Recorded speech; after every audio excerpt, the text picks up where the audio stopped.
Hi all, Tech Teardown here. Today we are going to talk about FigJam. So FigJam is an online whiteboard for teams and is part of Figma.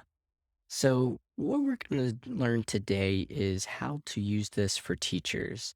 And so I'm going to do a very brief demo here of a couple different features that I think are really important to know in FigJam. So first you have to make your file. So once you've signed up for an account, it's pretty easy. Once you log in, you'll see an option to create a FigJam file. But if you're already in a file, you can just come in here, create file, and create a new FigJam. And it will load a screen that will have this template option for you. You're welcome to try them out, or you can just start with a blank canvas. So once you've actually created that file, you'll want to get your students into the file as well. And so you can do that really easily just by going up to the share button. You'll want to tweak these settings. You can share it just like you might be familiar with sharing a Google Doc. You can make it so anyone from the link can view it, or you can send invites to your students. So you would type in their email address separated by a comma and then send that invite, and your students would get that in their email so that they could open up the link.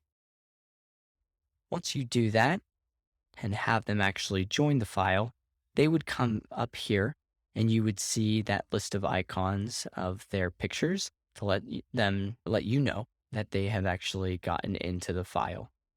Now, a pretty neat feature here is, let's say you have all the students finally in the file and you want to show them how to use Figma or something on the screen itself. What you'd be able to do is hover over your image and choose the button to spotlight me. And once you hit the spotlight option, it's actually going to allow others to follow your cursor around the board. So whatever you see on your screen, they would also be seen on theirs. So in this example here, the followers are following the cursor for the person that is presenting, which is a pretty neat feature, especially when you have a lot of people in a document maybe zooming around the canvas. To finish up here, there's a couple more options. You're able to publish documents to the community if that's something that you wanted to do, so you could share it with other teachers if you come up with a really good format. You're able to leave comments in a document. So if you were to click this button, you're able to add comments that will have your picture beside it. So this is a comment. You'll be able to tag other students. So if the email address is in here and you put at, you can comment to someone and you can hover over those comments on the page, which is pretty nice little feature there. And you can also get access to a lot of other neat features like emotes, which are basically a reaction. So I can react to things on the page. So if I really like what someone is saying, then, I can do a little emote here. Maybe I want to do a stamp. Now these stamps will allow you to give a thumbs up around maybe a certain idea. And there's options here to even chat with your cursor. So, you're able to comment in real time without taking over the audio. You might be able to say, this looks really good. You can also high five each other, which is a lot of fun. Kids definitely love to do the high five functionality and high five their friends on the page. And you can even set a timer. So let's say you were doing a brainstorm, you can set a timer up in the top right, and that does a nice visual way for you to know how long you have left on that particular assignment that you've given to the students. Okay, so we talked about this top navigation bar. Now, if you're unfamiliar with the way that sort of this infinite canvas that they call it works, we're going to talk a little bit about how this screen actually functions. So to navigate the file, we have a couple different options here. So if you are on a Mac or Chromebook or a laptop, you'll be familiar with the pinch mechanism. So if you spread your fingers out like this icon shows, that's going to zoom you in. If you go the opposite way, it's going to zoom you out. So zooming in and zooming out.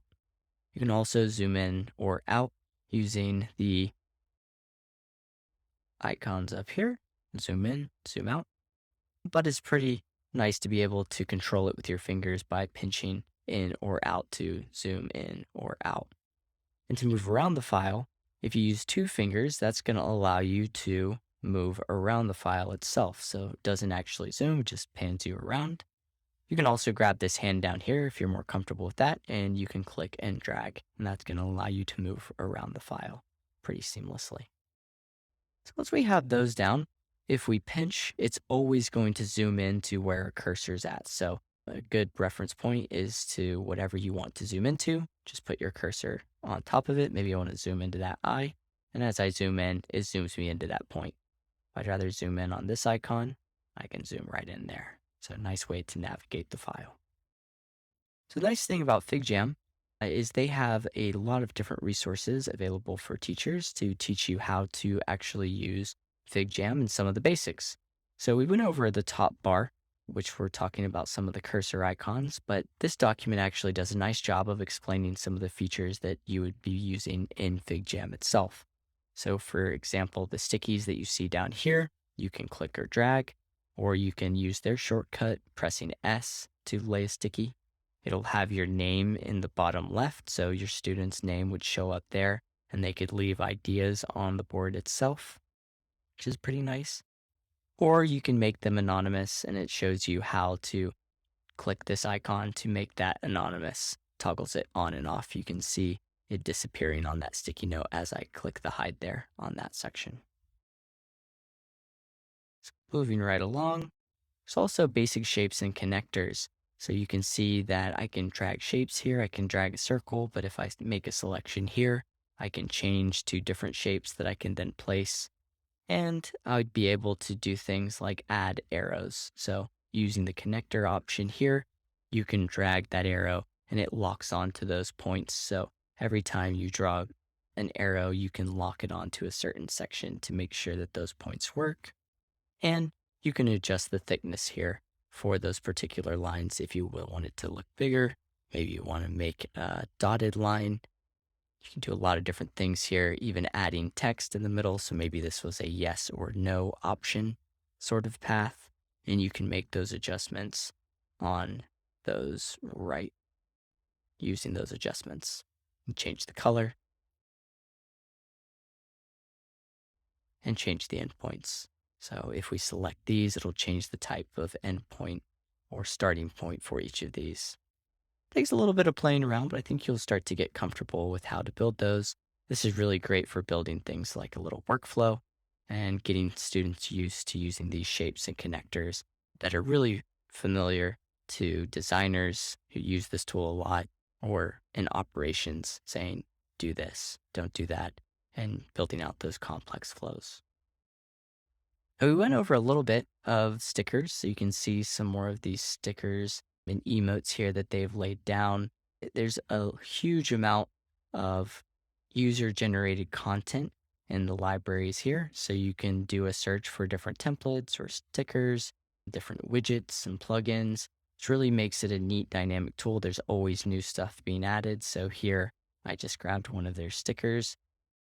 Students really love exploring these options so that they can pull in different things that they might see here just to add a little bit of creativity to the projects that they're working on. So maybe even some of these cool arrows to draw diagrams, another good feature to use here. So a little bit more fun than those other connectors that we saw previously. So they can add those in very quickly and easily. And you can also draw. Using the pen tool down here, you can use the drawings. You can change the thickness of those lines. Not much of an artist here, but you can see I'm just drawing some squiggles, and some of the artists over there at Figma have done some pretty fun things here. And you can even have some fun with some things like tape, just to add another element of fun, creativity, and design to your document. And you can always toggle the pen or marker using the P button as they demonstrate here. I really advise you go through this file. It'll give you all the tips and tricks of how to actually use the features at the bottom here. And I think it's worth your time just to play around with it. That's going to be the best way for you to learn. What's also neat is that if you put a link here in the actual template, it's going to give it a really nice preview so they don't look like these blue hyperlinks. Let's say, for example, I wanted to do a Wikipedia entry on Rome. if I were to pull up the Wikipedia entry on Rome, I could copy that URL.